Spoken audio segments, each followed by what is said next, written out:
Hey everybody, Dan Swinsko here from Peak Sports and Spine Physical Therapy.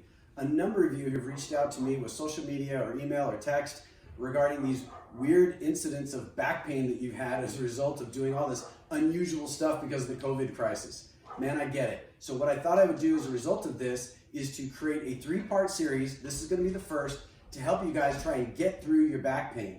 So video 1 is for those of you who are just dying right now, everything hurts. Video 2 is when you start to see light at the end of the tunnel, and video 3 is for those who are pretty much on recovery big time. Life is starting to get back to normal from a movement perspective, and you just want to never have it happen again.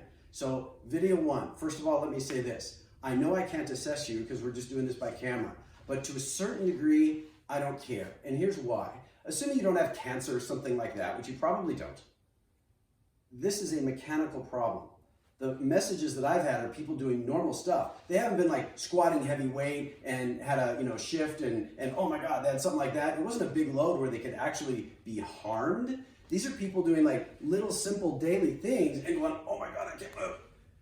So recognize that more than likely what you have is severe pain, but not a severe problem. It is unlikely you have damaged anything.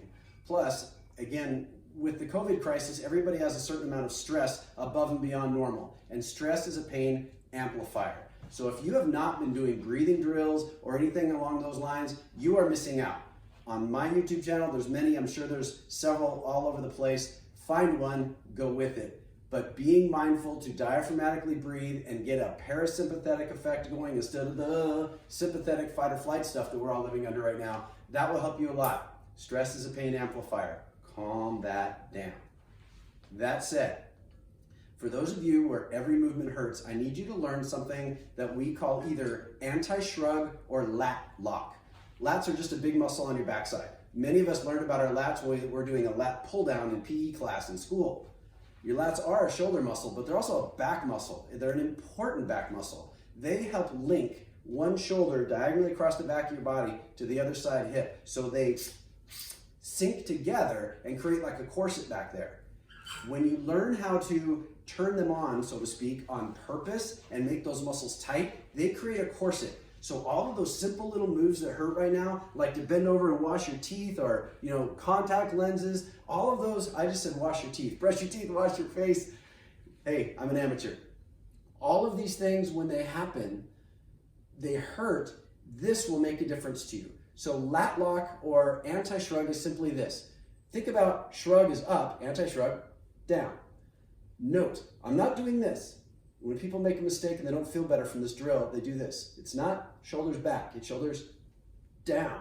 You should feel a lot of tightness kind of in the lower armpit area.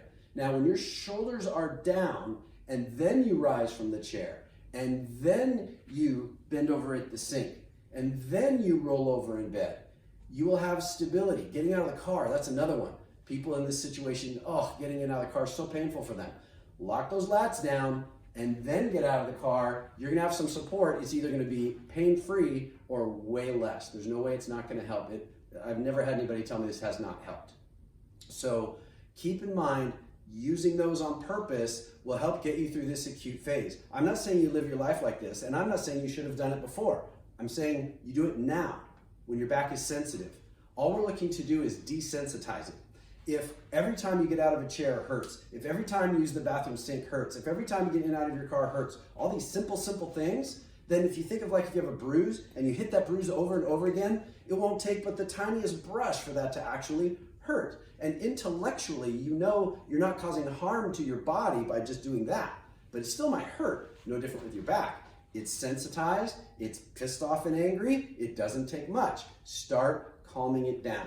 Every single time you do an activity without making your back hurt is money in the bank for you. It will give you greater tolerance. So a few days of being really strict with your lat lock is amazing. And pain's a great motivator. So when I show you this and you recognize it makes your pain go away, you're gonna do it. So remember, lat lock.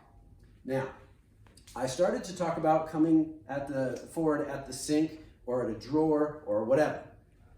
When we do that, we want to hinge. If you are not familiar with the hinge, it's the exact same movement as a deadlift or a good morning or a kettlebell swing or any of those types of exercises that have a hinge quality. And what we mean, if you're truly unfamiliar with that, is the hip joint is essentially a hinge and your body is basically the door. When I open a door, the door doesn't bend. when I hinge, I don't bend. Also, when I open a door, the wall doesn't move. My legs don't go anywhere. They just hinge. So my rear end goes that way, but nothing else is really happening. My knees will have a soft bend in them, but they're not going to travel anywhere. So they bend because my femur bone angled back using my hip. Nothing else changed. So as I hinge, if I do it correctly, I will feel it in glutes and hamstrings. Now, when you're in acute back pain and I tell you to do this, usually people have a look of fear in their eyes. I understand, it looks like bending and bending hurts. We're not bending, we're hinging. Similar but different. One puts tension through your back that at this point in time, your back will not appreciate. One puts tension across your hamstrings and glutes. They couldn't care less. They're happy to take that load, okay? And the strongest lifters in the world, when they have to break a world record, that's how they lift. Want to lift 1,000 pounds off the floor? That's the only way you're going to do it, is with a hinge. Want to come forward to wash your face, brush your teeth, contact lenses, makeup, etc.? You hinge.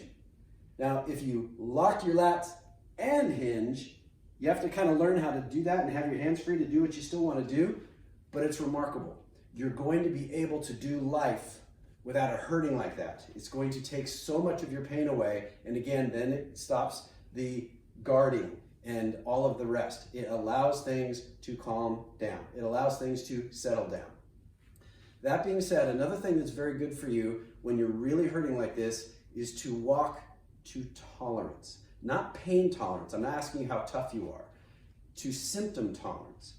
If I can walk 2 or 3 minutes before symptoms, then I'm going to do a lot of bouts of walking 2 minutes or so.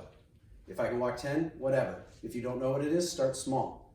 If you have a treadmill, more power to you. If you don't have a treadmill, keep it around the house or around your block and avoid hills to the extent that you can. Here in Issaquah, the hills are everywhere, so they're tough to avoid. Do the best that you can. But find your tolerance. It will grow. But the main thing is when you walk, use the term, walk like you own the world. That's a cue I got from Stu McGill. He's probably the most quoted researcher in spine health out there. I've been fortunate enough to get to know him, and that's his term, so I use the same one. Any of his books out there are fantastic. The Back Mechanic is meant to be for the layperson. I've read that and use a lot of that stuff for home exercises. So a lot of what I'm telling you now, you will read in that book. Use it if you want it, and if you can get Amazon to deliver. That may not be happening for a while.